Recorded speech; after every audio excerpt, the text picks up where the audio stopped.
नमस्कार साथियों, मैं विजय व्यास आप सभी का एक बार फिर से हार्दिक स्वागत करता हूं बाल विद्या मंदिर सीनियर सेकेंडरी स्कूल खत्रीपुरा नागौर के ऑनलाइन एजुकेशन प्लेटफॉर्म पर। साथियों, आज अपन कक्षा 11 के इतिहास विषय का अध्ययन आरंभ करेंगे, जिसमें पहले अध्याय का नाम है समय की शुरुआत से। समय की शुरुआत से क्या तात्पर्य है? जहां से मानव की उत्पत्ति हुई वो ही समय की शुरुआत है। लेकिन अगर अपन इससे पहले की भी बात करें तो अपनी पृथ्वी की उत्पत्ति कैसे हुई, तो अपने कहा जाता है 500 करोड़ साल पहले एक सूर्य के अंदर धमाका हुआ था। इस धमाके को नाम दिया गया बिग बैंग। इस सिद्धांत का प्रतिपादक है जॉर्ज लेमेत्रे, जिन्होंने 1927 में इस सिद्धांत का प्रतिपादन 1927 ईस्वी में इस सिद्धांत का प्रतिपादन किया था। उनका कहना था कि इस धमाके से ही अपनी पृथ्वी का निर्माण हुआ है। कालांतर में ये जो सूर्य से धमाका होने के बाद में जो कण अलग अलग दिशाओं में थे, उनमें से एक थी अपनी पृथ्वी, और धीरे धीरे पृथ्वी ठंडी होती रही और इसी ठंडे होने के कारण उस पर वायुमंडल बनता रहा और धीरे धीरे यहाँ पर जीवों की उत्पत्ति हुई। तो स्टार्ट करते हैं अपन ये आज का अध्याय समय की शुरुआत से। तो सबसे पहले अपन यहाँ पर बात कर लेते हैं कि अपने सूर्य से पृथ्वी की उत्पत्ति किस प्रकार हुई। सूर्य के अंदर एक धमाका हुआ, जिसे अपन कहते हैं बिग बैंग थ्योरी या सिद्धांत। किसने दिया था ये सिद्धांत? जॉर्ज लेमेत्रे ने 1927 ने। अब देखो, जॉर्ज लेमेत्रे ने ये सिद्धांत दिया। इस सिद्धांत के तहत सूर्य के अंदर क्या हुआ है, एक बड़ा विस्फोट हुआ है और जिससे बहुत सारे कण बाहर निकल गए जो आगे चलकर ग्रह और उपग्रह कहलाए। उनमें से अपनी पृथ्वी थी। तो लगभग 500 करोड़ साल पहले, 500 करोड़ वर्ष पूर्व, अगर अलग अलग किताबों की बात करें तो किसी किताब के अंदर आपको 4.6 अरब साल लिखा हुआ दिखाई देगा या 4.8 अरब वर्ष भी लिखा हुआ दिखाई देगा। ठीक है, तो इस पृथ्वी का निर्माण अपने कब हुआ है? 4.6 अरब, 4.8 अरब या 5 अरब, 5 अरब या 500 करोड़ वर्ष। ठीक है ना, ये सारे सही है क्योंकि इन सब की बात अपने को इसका एग्जैक्ट टाइम निकाल नहीं सकते। अब देखो, इस पृथ्वी का विकास हो गया, पृथ्वी बन गई है। अब धीरे धीरे अब यहाँ सूर्य से आई है तो इसमें भी सूर्य की जितनी गर्मी है, लेकिन धीरे धीरे इस पृथ्वी पर क्या हुआ? तापमान गिरने लग गया। तापमान गिरने लग गया। जब तापमान ठंडा हुआ तो यहाँ से गैसें निकलकर यहाँ ऊपर जमने लगी और यही जो गैसें हैं धीरे धीरे क्या कहलाई? अपना वायुमंडल कहलाई। जब यहाँ पर वायुमंडल बन गया तो जल का भी निर्माण हुआ। इसी वायुमंडल से किसका निर्माण हुआ? पृथ्वी पर जल या समुद्र का निर्माण हुआ। ठीक है ना, अब पृथ्वी पर किसका निर्माण हो गया? जल या समुद्र का निर्माण हो गया। अब इसी जल या समुद्र में क्या हुआ? धीरे धीरे समुद्री घास का निर्माण हुआ। समुद्री घास का निर्माण हुआ और कुछ समुद्री सूक्ष्म जीवों का निर्माण हुआ। समुद्री सूक्ष्म जीवों का निर्माण हुआ। ये समुद्री सूक्ष्म जीव थे ना, जिनके रीढ़ की हड्डी नहीं थी। इनके क्या नहीं थी? रीढ़ की हड्डी नहीं थी। ये याद रखना है, सबसे पहले बिना रीढ़ की हड्डी वाले सूक्ष्म समुद्री जीव उत्पन्न हुए थे, जिनके रीढ़ की हड्डी नहीं थी। समुद्री घास भी थी और कुछ ऐसे जीव भी थे जिनके रीढ़ की हड्डी नहीं थी। उसके बाद में धीरे धीरे प्रवाल भित्ति बनने लगी। धीरे धीरे इन घास से क्या बनने लगी? प्रवाल भित्ति। और साथ ही साथ अब इनमें ये तो घास प्रवाल भित्ति में परिवर्तित हो गई, लेकिन समुद्री जो जीव थे इनमें रीढ़ की हड्डी जिनमें नहीं थी, इनमें परिवर्तन आया और धीरे धीरे रीढ़ की हड्डी बनने लगी। ये प्रक्रिया लाखों वर्ष हो गए। ठीक है ना, इस प्रक्रिया होने में कितना समय लगा?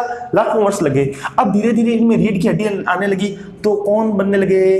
रीढ़ की हड्डी वाले सूक्ष्म जीव। ठीक है, रीढ़ की हड्डी वाले सूक्ष्म जीव बनने लगे। अब जो ये रीढ़ की हड्डी वाले सूक्ष्म जीव हैं, ये किन में परिवर्तन हो गए? ये मछलियों में परिवर्तन हो गए। ये किस में परिवर्तन हो गए? मछलियों के अंदर परिवर्तन हो गए धीरे धीरे। अब ये वही बात है, इनकी प्रक्रिया में रीढ़ की हड्डी वाले सूक्ष्म जीवों से मछली बनने में भी लाखों वर्ष लगे। अब धीरे धीरे इसी मछली से आगे किसका निर्माण हुआ? एक नए समूह का निर्माण हुआ, जिसे अपन कहते हैं रेप्टाइल समूह। रेप्टाइल या सरीसृप। ठीक है ना, ये सरीसृप क्या करते थे? जमीन पर भी रह सकते थे और जल में भी रह सकते थे, तो अपन इन्हें उभयचर भी कहने लगे। उभयचर चल, तो उभयचर जीवों का निर्माण हुआ, सरीसृप जीवों का निर्माण हुआ, रेप्टाइल किसके बाद में, मछली के बाद में। ठीक है, इसके बाद में जब ये रेप्टाइल अब धीरे धीरे उभयचर होने लगे, अब पानी से ज्यादा वो किसमें वक्त बिताने लगे, थल पर यानी जमीन पर वक्त बिताने लगे। जब जमीन पर ये सरीसृप चलते थे तो क्या होता था, अपने शरीर पर, जैसे आज सरीसृप का मान लो ये सांप, ठीक है, सांप चलेगा तो क्या करेगा, अपने शरीर का घर्षण किस पर होगा, अपने यहाँ पर जमीन पर होगा। तो धीरे धीरे उसने जो सरीसृप समूह था उसने अपना शरीर उठाना शुरू कर दिया। उठाना का मतलब क्या हो गया, जमीन से थोड़ा ऊपर उठना शुरू कर दिया। जमीन से जब ऊपर उठता तो यहाँ पर पावर लगती, तो धीरे धीरे उसके कंधे बनने लगे और एक नए वर्ग, अच्छा ये प्रक्रिया भी लाखों सालों में हुई और नए वर्ग का जन्म हुआ, वो हुआ आपके डायनासोर।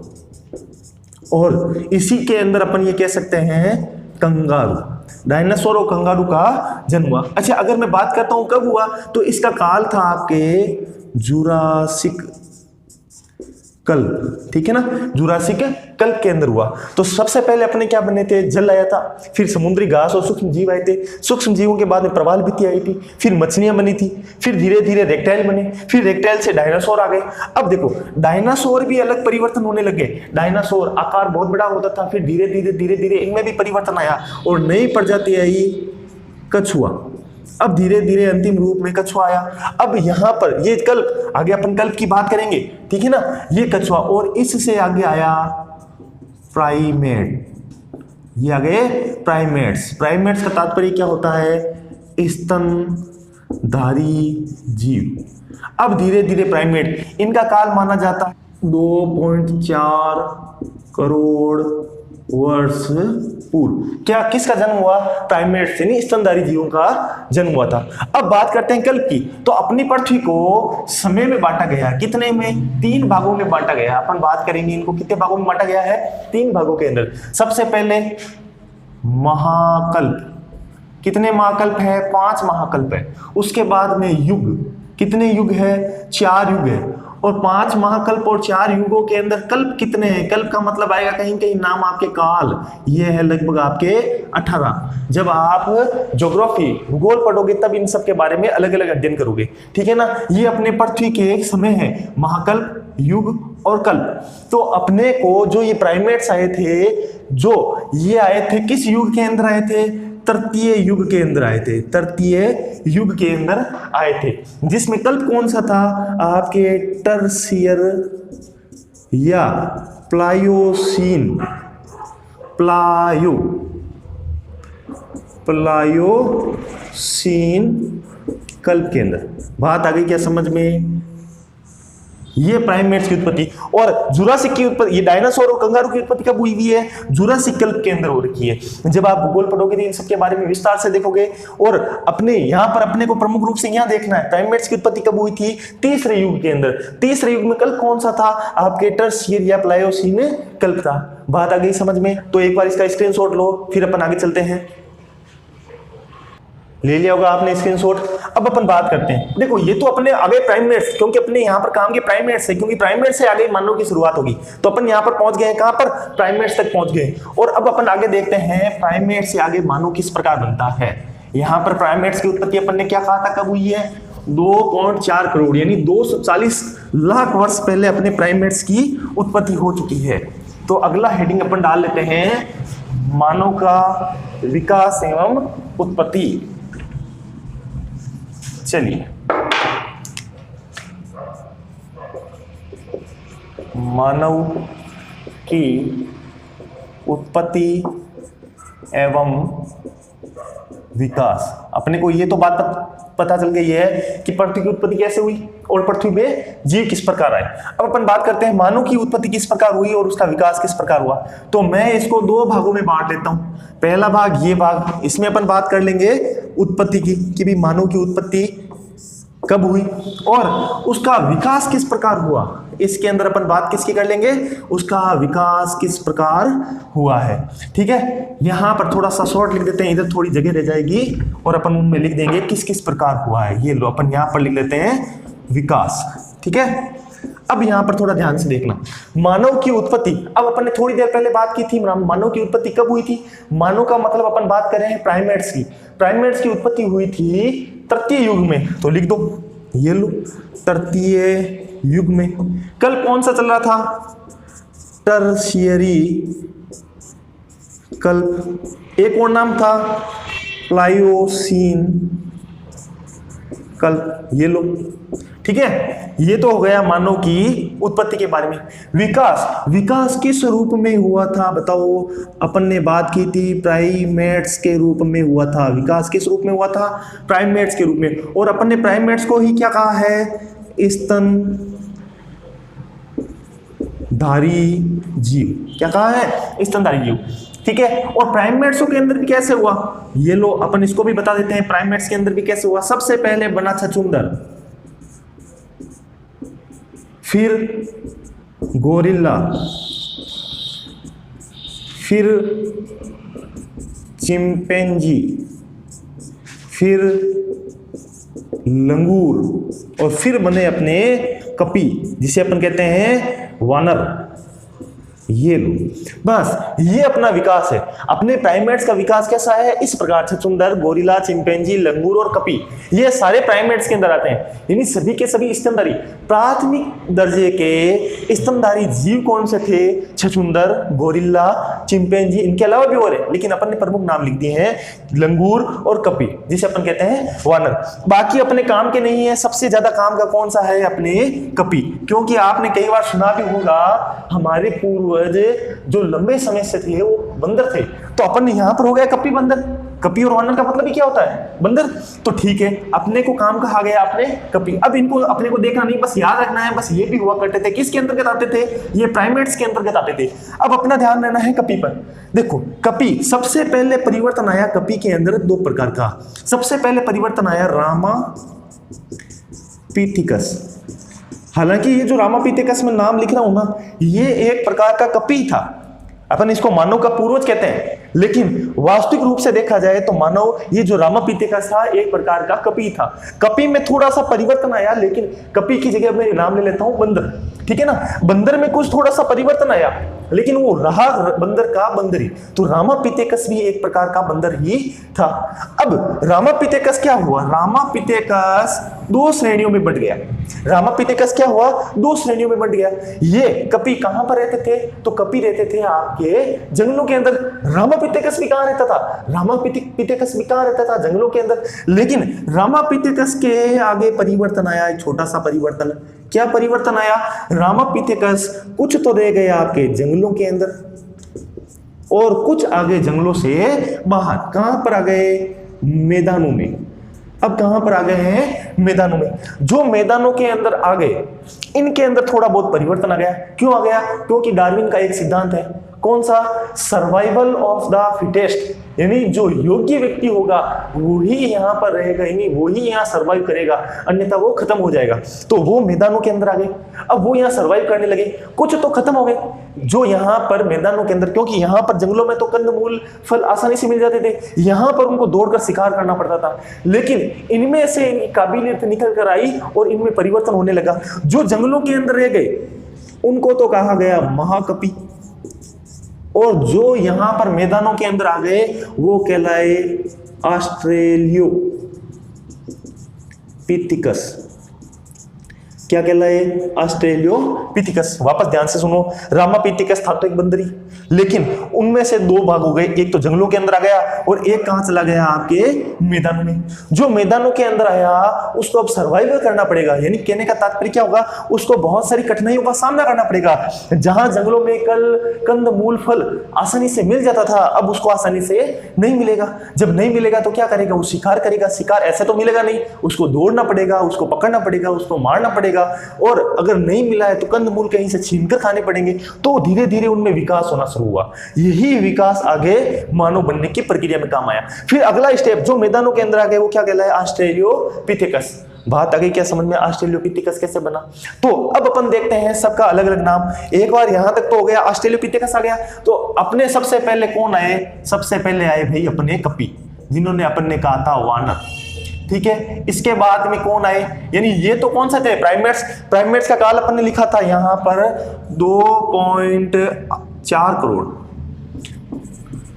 या 240 लाख साल, 2.4 करोड़ या 240। जो रामापिथेकस थे वो 2 करोड़ साल पहले की बात है। इन्हें यानी अपन ये कह सकते हैं कपि और रामापिथेकस एक ही है। लगभग कितने, ये भी 2.4 करोड़ और अपने ये 2.4 करोड़ यहां लिख देता हूं, ठीक है। और उसके बाद में है रामापिथेकस का समय भी अपन लिख सकते हैं 2 करोड़, ठीक है ना। तो इनमें कोई खास अंतर नहीं था। लेकिन इसके बाद में रामापिथेकस में अब जो कपि रह गए उनको तो छोड़ देते हैं, क्योंकि आगे तो अपने को मनुष्य चलाना है। आगे अपन लेते हैं ऑस्ट्रेलियोपिथेकस। आगे आएगा ऑस्ट्रेलियोपिथेकस। इन सब के अलग अलग वर्णन करेंगे अभी, पहले एक बार इन सब का नाम लिख लेते हैं। अब देखो ये आया लगभग आपके 56 लाख वर्ष पूर्व, ठीक है ना। इसका काल क्या माना जाता है, 56। किसका, ऑस्ट्रेलियोपिथेकस का। ऑस्ट्रेलियोपिथेकस में भी परिवर्तन आया।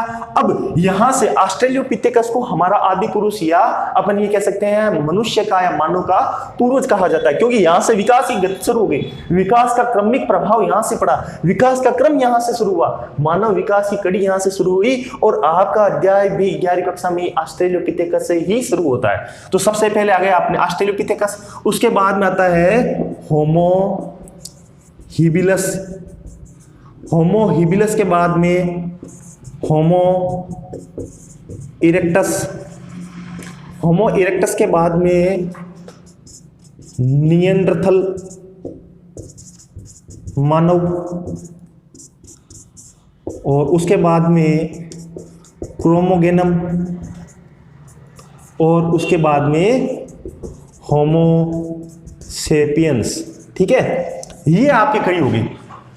कपि से रामापिथेकस, रामापिथेकस से ऑस्ट्रेलियोपिथेकस, ऑस्ट्रेलियोपिथेकस से होमो हिबिलस, होमो हिबिलस से होमो इरेक्टस, होमो इरेक्टस से निएंडरथल मानव, निएंडरथल मानव से क्रोमोगेनम, और क्रोमोगेनम से होमो सेपियंस, ठीक है ना। और ये जो हिबिलस है ना, होमो हिबिलस, इससे एक शाखा और भी निकलती है, हीडलबर्ग। ये भी एक शाखा निकलती है। आगे चर्चा करेंगे जब इन सब की चर्चा अलग अलग से करेंगे। एक बार आप वापस नाम देख लो, ये बहुत इंपॉर्टेंट है। कपि, रामापिथेकस, ऑस्ट्रेलियोपिथेकस, होमो हिबिलस, होमो हिबिलस से होमो इरेक्टस, एक शाखा और हीडलबर्ग, इसके बाद में निएंडरथल मानव, क्रोमोगेनम, और सबसे लास्ट में होमो सेपियंस। वर्तमान में अपना कौन सा मानव चल रहा है या अपन मानव है कौन से हैं, कुछ वैज्ञानिकों के अनुसार तो होमो सेपियंस है, लेकिन कुछ वैज्ञानिक मानते हैं हम होमो सेपियंस सेपियंस है, ठीक है ना। वो अलग बात है, लेकिन आगे अपने किताबों के अंदर ऐसा कुछ दे नहीं रखा है। तो एक बार आप इसका स्क्रीनशॉट लो, फिर अपन आगे एक एक का अध्ययन करते हैं। ले लिया होगा आपने स्क्रीनशॉट। अब अपन आगे चलते हैं। अब इनको सबको क्रमानुसार देख लेते हैं। चलिए, सबसे पहले अपने आता है कपि।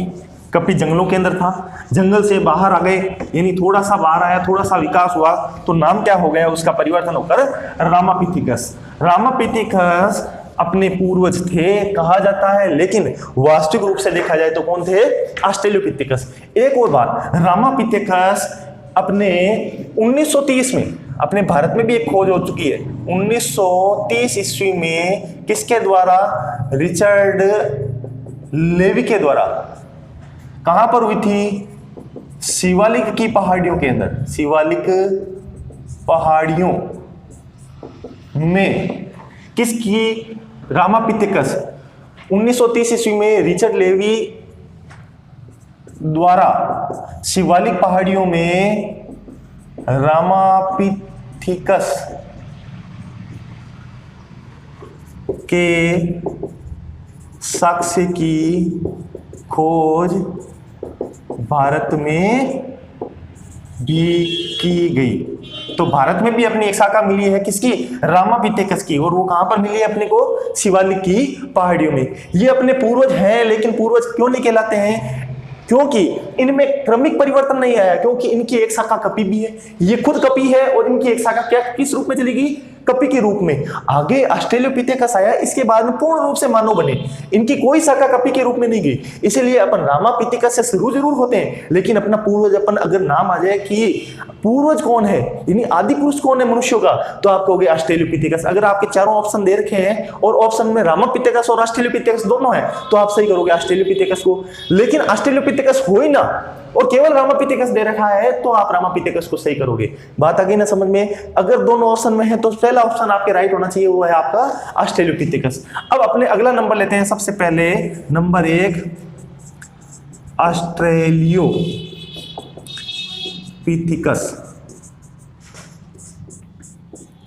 किससे उद्भव हुआ? सबको पता है रामापिथेकस से हुआ, जो मैदानों के अंदर आ गए थे। और कब हुआ है? 56 लाख वर्ष पूर्व। ऑस्ट्रेलिया, अगर इनका अलग अलग रहे तो ऑस्ट्रेलियो का मतलब होता है दक्षिणी। क्या मतलब होता है? दक्षिणी। पिथेकस का मतलब होता है वानर। अगर अपन शाब्दिक अर्थ देखें तो इसका मतलब क्या था? दक्षिणी वानर। अगर इनकी बात करें, ऑस्ट्रेलियोपिथेकस मानव के आदि पुरुष। मानव के आदि पुरुष क्यों हैं? क्योंकि इनसे ही मानव विकास में निरंतरता आई। क्यों है? क्योंकि इनसे मानव विकास में निरंतरता आई। क्योंकि रामापिथेकस की एक कड़ी कपित थी, तो ये वानर थे तभी तो वानर हुए। ये मानव थे तो इनकी सारी कड़ियां मानव है। चाहे किसी प्रकार के मानव होंगे लेकिन सभी क्या है? मानव है। यहां लिख देते हैं सीधा खड़ा नहीं हो पाता था। अर्थात क्या हो गया? रीढ़ की हड्डी मुड़ी हुई थी। रीढ़ की हड्डी क्या थी? मुड़ी हुई थी। अब इनकी रीढ़ की हड्डी क्या थी? मुड़ी हुई थी। अब अपन बात करते हैं इनकी खोज। सबसे इंपॉर्टेंट देखो खोज, इस पर आप IMP लगा लो। खोज कब हुई? 1924 ईस्वी में रैंडम डार्ट द्वारा। कहां पर हुई? दक्षिणी अफ्रीका के ट्रांस वेल प्रांत के टोंग नामक स्थान पर चूने की खान में, ठीक है ना, इसके जीवाश्म मिले। क्या मिले? जीवाश्म। किसके? इस ऑस्ट्रेलोपिथेकस के चेहरे के या मुंह के लिख देते हैं, मुंह के। किसके जीवाश्म मिले? केवल खोपड़ी मिली है। यहां अपन इसके खोपड़ी के जीवाश्म मिले हैं, ऐसे लिख देते हैं। इसके खोपड़ी के जीवाश्म मिले। बात आ गई ना समझ में? ये बहुत इंपॉर्टेंट है। एक बार मैं पूरे को रिवाइज कर रहा हूं, ध्यान से सुनना। 1930 ईस्वी में रिचर्ड लेवी द्वारा शिवालिक की पहाड़ियों में रामापिथेकस के साक्ष्यों की खोज की गई। भारत में पहली बार खोज हुई थी। ऑस्ट्रेलियोपिथेकस का समय माना जाता है आज से 56 लाख वर्ष पूर्व। ये ऑस्ट्रेलियो का मतलब है, यानी अगर इसके शाब्दिक अर्थ की बात करें तो दक्षिणी, और पिथिकस का मतलब है वानर। अगर बात करें तो मानव के ये आदि पुरुष थे। अपने को ये ध्यान रखना है, मानव के आदि पुरुष के बारे में पूछे तो बताना है कौन है? ऑस्ट्रेलियोपिथेकस। मानव के आदि पुरुष थे क्योंकि इनमें मानव विकास में निरंतरता आई। अब इसके बाद में जो भी मानव आए, इसके विकास की एक निरंतरता आ गई, यानी क्रमिक विकास होने लग गया था। सीधा खड़ा नहीं हो पाता था। क्यों? क्योंकि रीढ़ की हड्डी मुड़ी हुई थी, और इसका जबड़ा भी है जो पूर्ण रूप से खुला हुआ नहीं था। कहने का मतलब है ये जो चिन्ह है यहाँ पर थोड़ी सी चिपकी हुई थी, और पूर्ण रूप से खड़ा नहीं होता था। तो आगे वाले दोनों हाथों का इस्तेमाल भी पैरों के रूप में करता था। अभी तक हाथ बने नहीं है, ठीक है ना। ये पैरों के रूप में इस्तेमाल कर रहा है, यानी इसके 4 पैर थे, ठीक है। 2 पैरों पर खड़ा होकर कुछ दूरी पर चल पाता था, लेकिन फिर भी इसके आगे वाले पैरों का इस्तेमाल पैरों के रूप में होता था, हाथों के रूप में अभी तक नहीं हुआ है। और खोज कहां पर हुई है? 1924 ईस्वी में रैंडम डार्ट के द्वारा दक्षिणी अफ्रीका के ट्रांसवेल प्रांत के अंदर टोंग नामक स्थान पर, यह याद रखोगे किस स्थान पर मिली है? टोंग नामक स्थान में एक चूने की खान है, उसके अंदर जब खान की खुदाई हो रही थी तो वहां पर इस खोपड़ी के जीवाश्म मिले। किसके जीवाश्म मिले हैं? ऑस्ट्रेलियोपिथेकस के। तो एक बार इसका स्क्रीनशॉट लो। फिर नंबर 1 अपना ऑस्ट्रेलियोपिथेकस हो गया। अब नंबर 2 बात कर रहे हैं होमो हिबिलस की। ले लिया होगा आपने स्क्रीनशॉट। अब नंबर 2 पर अपना आता है होमो हिबिलस। चलिए नंबर 1, अपना ऑस्ट्रेलोपिथेकस अभी तक झुका हुआ था, अब धीरे धीरे उसने चलना सीख लिया। जब चला तो उसकी रीढ़ की हड्डी में थोड़ा सीधा बनाने लगा। होमो हिबिलस थे, ऑस्ट्रेलोपिथेकस के एवज में थोड़े सीधे हो गए, लेकिन पूर्ण रूप से दो पैरों पर खड़े होकर चलते नहीं थे। लेकिन एक परिवर्तन आया, इन्होंने हाथों का प्रथम बार प्रयोग करना शुरू कर दिया। कहाँ है नंबर 2? ये रहा नंबर 2, होमो हिबिलस। ये लो, होमो हिबिलस अप्रोक्स 23 लाख वर्ष पूर्व। ठीक है ना, ये समय आपसे कोई नहीं पूछेगा, लेकिन ध्यान रखना है 23 लाख वर्ष पूर्व किसकी खोज हुई थी? होमो हिबिलस की। ये लो, यहां भी लिख देते हैं। अब होमो हिबिलस 23 लाख वर्ष पूर्व आए, इनमें सबसे बड़ा परिवर्तन क्या हो गया? हाथ का प्रथम बार प्रयोग। हाथ का प्रथम बार प्रयोग किसने किया था? होमो हिबिलस ने किया था। ऑस्ट्रेलोपिथेकस के तो आगे के जो हाथ के रूप में जो कार्य है वो नहीं लेते थे, इनका इस्तेमाल पैरों के रूप में लेते थे। लेकिन होमो हिबिलस पहला ऐसा मानव है जिसने अपने आगे वाले दोनों पैरों का इस्तेमाल हाथ के रूप में किया। तो प्रथम बार हाथ का प्रयोग किसके काल में हुआ? होमो हिबिलस के काल के अंदर हुआ। जब हाथ का प्रयोग हुआ तो औजार का निर्माण भी हुआ। अगर आपसे पूछ लिया जाए मानव विकास के अंदर सबसे पहले औजार का निर्माण कब हुआ था? होमो हिबिलस के काल के अंदर हुआ था। छोटे औजार किस रूप में थे? पत्थरों के रूप में, पत्थरों के रूप में। क्या इनमें वो कोई परिवर्तन करता था? नहीं, परिवर्तन नहीं करता था, लेकिन पत्थरों का जो पत्थर है उनका इस्तेमाल औजारों के रूप में करना शुरू कर दिया था। अब देखो, दो पैरों पर दौड़ रहा है तो निश्चित रूप से उसकी स्पीड में कमी आई। जब स्पीड में कमी आई तो शिकार, अब शिकार जीवित रहने के लिए तो शिकार करना ही पड़ेगा। उस शिकार को मारने के लिए इसने क्या किया? आसपास पड़े पत्थरों को उठाकर मारना शुरू कर दिया। तो हाथ का भाई औजार जब उठा रहे हैं तो हाथ का प्रयोग उठाने में, और फेंक रहे हैं तो फेंकने भी हाथ का प्रयोग। तो प्रथम बार हाथ का प्रयोग होमो हिबिलस। प्रथम बार औजारों का निर्माण, यानी चाहे वो औजारों का निर्माण का मतलब क्या हो गया? वो पत्थर को बनाता नहीं था, लेकिन औजार का प्रयोग। चलो निर्माण के स्थान पर अपन लिख देते हैं औजार का प्रथम प्रयोग। ये लो, ठीक है ना, प्रथम प्रयोग किस रूप में? पत्थर के रूप में करता था। ठीक है, और होमो हिबिलस की रीढ़ की हड्डी किसकी तुलना में? ऑस्ट्रेलियोपिथेकस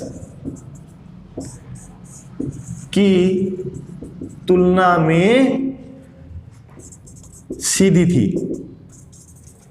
ठीक है, ऑस्ट्रेलियोपिथेकस की तुलना में थोड़ी सी सीधी हो गई, लेकिन अभी भी पूर्ण रूप से मानव सीधा खड़ा नहीं हो सकता था। लेकिन पूर्ण रूप से खड़ा नहीं हो सकता था। बात आ गई ना समझ में? पूर्ण थोड़ी सीधी हुई थी, लेकिन अभी भी इसके अंदर झुकाव था। तो सबसे पहले आया था अपने ऑस्ट्रेलोपिथेकस, हड्डी मुड़ी हुई है, आगे के दो पैरों का इस्तेमाल नहीं करता है, दोनों पैर यानी अपन ये कह सकते हैं उसके 4 पैर बंदर के जैसे ही थे। लेकिन फिर क्रमिक परिवर्तन होता जा रहा है। होमो हिबिलस के अंदर क्या परिवर्तन आया? होमो हिबिलस ने पहली बार हाथ का प्रयोग किया और औजारों का प्रयोग किया। अब देखो, अब सबसे इंपॉर्टेंट आता है नंबर 3 पर, होमो इरेक्टस। होमो इरेक्टस का मतलब क्या होता है? तनाव या खिंचाव। ठीक है ना। अब इनके अंदर क्या हुआ? सबसे अधिक खिंचाव हुआ तो क्या हो गया? मानव सीधा खड़ा होने लग गया। तो सबसे पहले मानव सीधा खड़ा कब हुआ? अच्छा, इसकी उत्पत्ति 23 लाख वर्ष है और ये हो गया 18 लाख वर्ष पूर्व। ठीक है, और होमो इरेक्टस ही पहला मानव था जो सीधा खड़ा हुआ। होमो इरेक्टस पहला मानव था जो सीधा खड़ा, दो पैरों पर सीधा खड़ा होने वाला पहला मानव कौन सा था? तो था आपके होमो इरेक्टस। होमो इरेक्टस की 2 शाखाएं मिलती है। होमो इरेक्टस की अपने को कितनी शाखाएं मिलती है? 2 शाखाएं मिलती है। कौन कौन सी? एक तो अपने जावा, ये लो जावा मानव, और दूसरा मानव था पिकिंग मानव। अब ध्यान से सुनना, ये होमो इरेक्टस सीधा खड़ा हो गया है। हाथ का पहला प्रयोग इसने शुरू पहले ही कर दिया था होमो हिबिलस ने, लेकिन हाथ का सर्वाधिक प्रयोग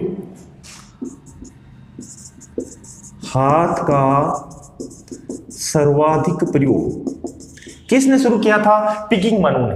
ठीक है ना। हाथ का सर्वाधिक प्रयोग पिकिंग मानव ने ही शुरू किया था। और जावा मानव, अब बात करते हैं ये थे कहां पर, जावा द्वीप कहां पर है, जावा द्वीप इंडोनेशिया के अंदर, इंडोनेशिया के अंदर जावा द्वीप है, वहां पर होमो इरेक्टस के जावा मानव की खोज हुई, तो इसका नाम ही जावा मानव रख दिया गया। कहां पर है ये, इंडोनेशिया के। और पिकिंग मानव कहां पर है, पिकिंग है आपके पुराना नाम, जो पिकिंग नाम है पुराना वो है बीजिंग का, यानी चीन। बीजिंग कहां पर है, चीन के अंदर। तो चीन का जो क्षेत्र है वहां पर कौन सा मिला, पिकिंग मानव कहां पर मिला, बीजिंग चीन के अंदर। और जावा मानव कहां पर मिला, इंडोनेशिया का।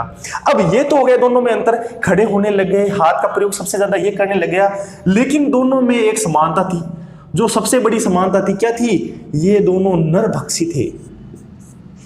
क्या तात्पर्य हो गया नरभक्षी का, अगर यहां पर शिकार मिल गया तो ठीक, नहीं तो किसी साथी, कमजोर साथी है उसको ही खा लेते थे। अगर शिकार मिल गया तो उसको मार देते थे, वरना अपने एक साथी जो कमजोर होता था उसको मारकर खा जाते थे। यहां फिर डार्विन का सिद्धांत काम आ गया, कौन सा, सर्वाइवल ऑफ द फिटेस्ट का सिद्धांत। जो फिट है, जो योग्य है, वही यहां पर सर्वाइवल करेगा, वरना वो मारा जाएगा। अच्छा, एक और बात करते हैं, होमो हिबिलस की अपन ने एक शाखा और बात की थी हिडलबर्ग की। ये हिडलबर्ग शाखा जो होमो हिबिलस से निकली है, एक तो होमो हिबिलस से होमो इरेक्टस निकली थी और एक निकली थी हिडलबर्ग। ये लो यहां बात कर लेते हैं, केवल आपको याद रखना है और कुछ नहीं करना है इसके बारे में। हिडलबर्ग एक ही चर्चा याद करनी है, ये कहां से थे, यूरोप से थे, ठीक है। और ये जो हिडलबर्ग थे ना, ये भी क्या थे, नरभक्षी थे। क्या थे, नरभक्षी थे। इसका मतलब क्या हो गया, होमो हिबिलस से जो दो शाखाएं निकली है, होमो इरेक्टस और हिडलबर्ग, ये दोनों की दोनों ही शाखाएं कैसी है, नरभक्षी शाखाएं। ये दोनों शाखाएं किस प्रकार की शाखा है, नरभक्षी शाखा है। होमो इरेक्टस का काल यहां पर लिख लो 18 लाख, और लगभग जो होमो इरेक्टस का काल था वही हिडलबर्ग का काल था। तो एक बार मैं वापस रिवाइज कर देता हूं, होमो हिबिलस 23 लाख वर्ष पूर्व आया, हाथ का पहली बार प्रयोग किया है, पूर्णतः प्रयोग नहीं कर पाया। यानी कहने का मतलब एक छोटा बच्चा जो कोई वस्तु उठाने के लिए कोशिश करता है, तो जैसे अपन को पेन को 2 अंगुली में पकड़ते हैं, वो नहीं पकड़ पाता है, उसको पूरा पंजा से पकड़ना पड़ता है। उसी प्रकार हाथ का पहला प्रयोग हुआ था, लेकिन सही तरीके से पूर्णतः प्रयोग नहीं कर पाया। और प्रथम बार औजार का प्रयोग किया था, किस रूप में, पत्थर के रूप में किया था। आगे रीढ़ की हड्डी ऑस्ट्रेलोपिथेकस की तुलना में सीधी थी, लेकिन ये पूर्ण रूप से खड़ा नहीं हो सकता था, क्योंकि पूर्ण रूप से अभी तक सीधी नहीं हुई थी। अगली क्रिया में आती है होमो इरेक्टस 18 लाख वर्ष पूर्व। तनाव का मतलब, इरेक्टस का मतलब क्या हो गया, तनाव। तो यहां पर सबसे पहले मानव सीधा खड़ा हुआ। ये बहुत इंपॉर्टेंट क्वेश्चन आएगा आपके, कि पहली बार मानव सीधा कब खड़ा हुआ, तो आपको कहना है होमो इरेक्टस के समय। होमो इरेक्टस के समय मानव पहली बार सीधा खड़ा हुआ। होमो इरेक्टस 2 भागों में बटा हुआ है, एक तो जावा मानव, एक पिकिंग मानव। पिकिंग मानव है सबसे इंपॉर्टेंट है, क्यों है, क्योंकि उसने हाथ का सर्वाधिक प्रयोग किया है, ठीक है ना। औजार निर्माण में, औजार चलाने के अंदर सर्वाधिक प्रयोग किया है हाथ का। और जावा मानव मिला है इंडोनेशिया में, पिकिंग मानव मिला है बीजिंग में, यानी चीन के अंदर, दोनों एशिया के अंदर हो गए, ठीक है। और उसके बाद में दोनों में कॉमन, यह अपन कह हैं समानता क्या थी, वो दोनों के दोनों ही क्या थे, नरभक्षी थे, यानी एक दूसरे का ही शिकार करके खा लिया करते थे अगर शिकार न मिले तो। उसी के साथ में होमो हिबिलस की एक और शाखा निकलती है हिडलबर्ग के रूप में, जो यूरोप में चलती है। लगभग होमो इरेक्टस के जैसी शाखा थी। होमो इरेक्टस के जितना तनाव नहीं आया था, लेकिन कहने का मतलब क्या हो गया, होमो इरेक्टस के जितना सीधा खड़ा नहीं हो पाया था, लेकिन ये हिडलबर्ग भी होमो हिबिलस की एक शाखा के रूप में जानी जाती है। यूरोप के अंदर था। जैसा कि होमो इरेक्टस नरभक्षी थे, वैसे ही हिडलबर्ग भी एक तरह से नरभक्षी थे। तो स्क्रीनशॉट लीजिए, उसके बाद में अपन आगे चलते हैं। ले लिया होगा आपने स्क्रीनशॉट। अब अपन आगे चलते हैं। अब सबसे इंपॉर्टेंट आता है निएंडरथल मानव, ठीक है। ये सबसे इंपॉर्टेंट था। क्यों इंपॉर्टेंट था, सबसे पहले तो देखो इसका नाम निएंडरथल। जर्मनी के अंदर एक घाटी है निएंडर घाटी, उसमें गुफाओं में इसके साक्ष्य मिले हैं, तो इसका नाम क्या रख दिया, जहां पर मिला, जैसे अपन ने देखा जावा के अंदर मिला तो जावा मानव, बीजिंग के अंदर मिला तो पिकिंग मानव, तो निएंडरथल के घाटी के अंदर मिला तो निएंडरथल मानव नाम हो गया। तो नंबर अपने हो गया, ये तो हो गया अपने नंबर 3 और ये नंबर आ गया आपके 4। तो नंबर 4 पर अपने जो मानव आ रहा है वो सबसे इंपॉर्टेंट है निएंडरथल मानव। निएंडरथल मानव सबसे पहले तो मिला कहां है, ये देख लेते हैं। समय क्या है, 13 लाख वर्ष से 8 लाख वर्ष तक, ठीक है। ये इसका काल हो गया। निएंडरथल मानव मिला कहां था, निएंडर घाटी। निएंडर घाटी कहां पर है, जर्मनी। बात आ गई ना समझ में। जर्मनी की नियंडर घाटी के अंदर की गुफाओं में अवशेष, बस यहीं से पहला कार्य शुरू हो गया। गुफा के अंदर रह रहे हैं। गुफा का मतलब क्या हो गया? घर बनाकर रह रहे हैं। अरे घर बनाकर रह रहे हैं, इसका मतलब घर बनाना सांस्कृतिक कार्यक्रम। तो इसका तात्पर्य क्या हो गया? संस्कृति का प्रथम साक्ष्य। संस्कृति का प्रथम साक्ष्य कहां से मिलता है? निएंडरथल मानव से। यानी ये जो मानव थे सांस्कृतिक मानव थे। अभी तक इससे पहले जितने भी मानव पड़े थे ये सारे घुमक्कड़ थे, इनमें किसी प्रकार की संस्कृति नहीं आई थी। निएंडरथल मानव में सबसे पहले संस्कृति आई है। इसके और भी उदाहरण देख लेते हैं। कौन कौन से उदाहरण है? जैसे इन्होंने वर्ग व श्रम का विभाजन भी कर रखा था। किस प्रकार? भाई पुरुष क्या करेगा? शिकार करेगा, और महिला क्या करेगी? गृह कार्य करेगी। गृह कार्य में सबसे महत्वपूर्ण गृह कार्य क्या था? संग्राहक। संग्राहक, तो यहां संग्राहक से आगे चल जाते हैं। तो संग्राहक का प्रथम साक्ष्य, संग्राहक का भी प्रथम साक्ष्य कहां से मिला है? निएंडरथल मानव से मिला है। संग्राहक का मतलब क्या हो गया? जो शिकार करके लाया गया है उसको संग्रह करके रखना, आगे के दिनों में काम आएगा। तो संग्रह की प्रवृत्ति या संग्राहक प्रवृत्ति का भी यहां पर दिखाई देता है अपने को। आगे देखो, संग्रह की प्रवृत्ति के बाद में आग के प्रथम साक्ष्य। आग के प्रथम साक्ष्य भी कहां से मिलते हैं अपने को? निएंडरथल मानव से ही मिलते हैं। इसके अलावा आग का प्रथम साक्ष्य के साथ साथ में व्यापक प्रयोग भी करते थे। आग का क्या करते थे? व्यापक प्रयोग भी करते थे। बाकी जगह जो आग के साक्ष्य मिले हैं वो स्वयं के द्वारा लगाई गई आग नहीं है। आग के साक्ष्य तो पुराने, ये आग से परिचित तो पहले थे, लेकिन इस समय तक वो प्रथम साक्ष्य का मतलब क्या हो गया? इस समय तक वो स्वयं आग को लगाने की क्रिया जान चुके थे, इसका व्यापक प्रयोग भी करने लगे थे। इसके बाद में शव को दफनाने की प्रथा भी थी। शव को दफनाने की प्रथा थी।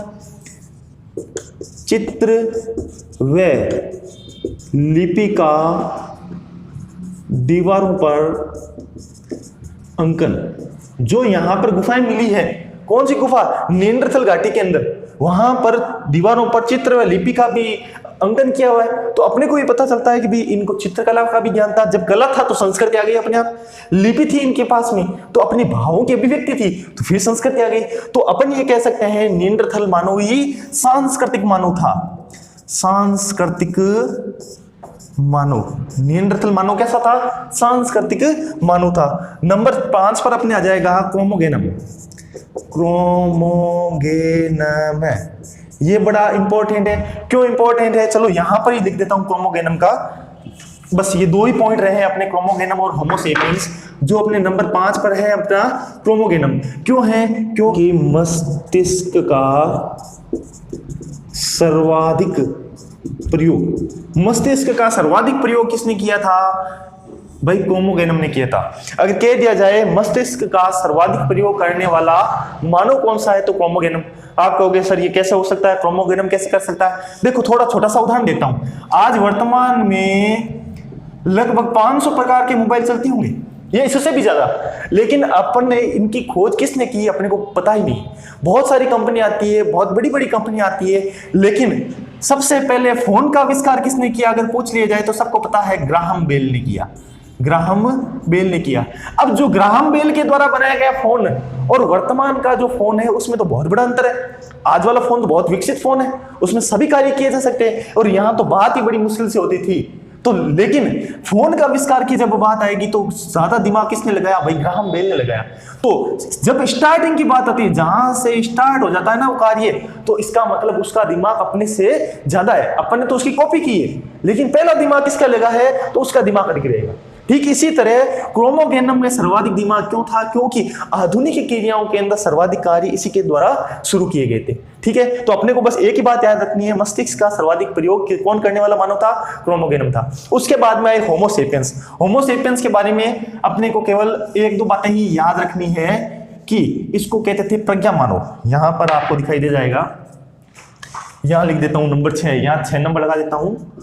और आगे लिख देता हूं, ये नंबर 6। इसे प्रज्ञा मानव या आधुनिक मानव कहा जाता है। अगर आपसे पूछ लिया जाए अपन किस श्रेणी के अंदर आते हैं, तो पहला ऑप्शन रहेगा अगर होमो सेपियंस तो होमो सेपियंस। अगर उसमें एक और ऑप्शन आया हुआ है होमो सेपियंस सेपियंस, तो अगला अपना ऑप्शन रहेगा जो राइट रहेगा वो होमो सेपियंस सेपियंस। ठीक है, तो प्रज्ञा मानव किसे कहते थे? होमो सेपियंस को। या आधुनिक मानव किसे कहा जाता था? होमो सेपियंस को। और इसके बाद में जो काल आया, इसके पश्चात पूरा पाषाण काल शुरू हो गया। अगर आपको पूछ लिया जाए होमो सेपियंस का काल क्या था, तो 1.56 लाख 1,56,000 साल पहले होमो सेपियंस की उत्पत्ति हुई थी। 1,56,000 साल पहले किसकी उत्पत्ति हुई थी? होमो सेपियंस की। एक बार मैं वापस रिवाइज कर देता हूं, ध्यान से सुनना। निएंडरथल मानव 13 लाख वर्ष पहले आए थे, लगभग 8 लाख वर्ष तक इनका काल रहा। निएंडरथल घाटी के अंदर थे, जर्मनी की गुफाओं के अंदर निएंडरथल घाटी कहां है? जर्मनी के अंदर। इन गुफाओं में इसके साक्ष्य मिले हैं, तो इसलिए अपन ने इसको निएंडरथल मानव नाम दे दिया। संस्कृति का प्रथम साक्ष्य यहीं से मिलता है। वर्ग व श्रम विभाजन भी यहीं से मिलता है। पुरुष शिकार के लिए जाता था, महिला गृह कार्य संग्रह के रूप में कार्य करती थी, तो संग्रह के प्रथम साक्ष्य से भी अपने को निएंडरथल घाटी से ही मिलते हैं। संग्रह के बाद में आग का प्रथम साक्ष्य, आग का मतलब ये आग से परिचित तो थे, लेकिन लगानी कैसे है वो भी इसको पहली बार यहीं पर पता चला था, और इसका व्यापक प्रयोग भी इन्होंने शुरू कर दिया था। इसी के साथ में सबसे इंपॉर्टेंट शव दफनाने की प्रथा किसके अंदर थी? निएंडरथल मानव के अंदर थी। लिपि व चित्र दीवारों पर अंकन, कौन सी दीवारों पर? इस निएंडर घाटी की जो गुफाएं मिली है उनके अंदर इसने क्या किया था? लिपि और चित्रों का अंकन भी किया था। इसीलिए अपन इसको क्या कह सकते हैं? सांस्कृतिक मानव भी कह सकते हैं। इसके बाद में आता है क्रोमोगेनम, 8 लाख वर्ष इसका समय आता है, और मस्तिष्क का सर्वाधिक प्रयोग इसी ने किया था। और सबसे अंतिम में आता है होमो सेपियंस। होमो सेपियंस को प्रज्ञा मानव या आधुनिक मानव के नाम से भी जाना जाता है। तो ये हो गया आपके पहला चैप्टर। इसमें से कुछ एक पॉइंट रहे हैं, इनका विकास किस प्रकार हुआ, किस क्षेत्र में कैसे विकास हुआ, इनके आकार, जबड़े का आकार कैसा था, इन सब की चर्चा करेंगे अपने अगले वीडियो में। लेकिन इससे पहले आपके स्क्रीन के सामने जो चित्र आ रखा है उसको ध्यान से देखिए। ये अपनी पूरी की पूरी विकास की कहानी है। इस विकास की कहानी में ध्यान से देखिए। सबसे पहले आपको जो 2 पैरों पर खड़ा हुआ लेकिन पूर्ण रूप से झुका हुआ नजर आ रहा है वो है आपका ऑस्ट्रेलोपिथेकस। उसके बाद में दूसरी कड़ी के अंदर आ रहा है वो है आपके होमो हिबिलस। थोड़ा सा खड़ा हुआ है लेकिन पूर्ण रूप से अभी तक खड़ा नहीं हो पाया है। इसके बाद में जो नंबर 3 पर पूर्ण रूप से खड़ा हुआ दिखाई दे रहा है, हालांकि इसके देखिए इसकी जो चिन्ह है यानी इसकी ठोड़ी है वो अभी तक गले के पास में टच है। ये कौन सा है? पहला खड़ा हो गया तो इरेक्टस आया था ना, वो आया तो होमो इरेक्टस। उसके बाद में ये पूर्ण रूप से खड़ा हो गया, सुसंस्कृत हो गया, तो कौन सा हो गया? निएंडरथल, फिर क्रोमोगेनम, और सबसे अंतिम जो रूप देख रहा है वो आज जो मानव जैसा रूप दिखाई दे रहा है वो आपके है होमो सेपियंस।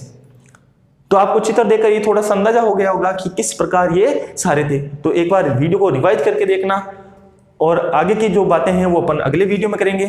तो मिलते हैं अगले वीडियो में, तब तक के लिए आप सभी को धन्यवाद।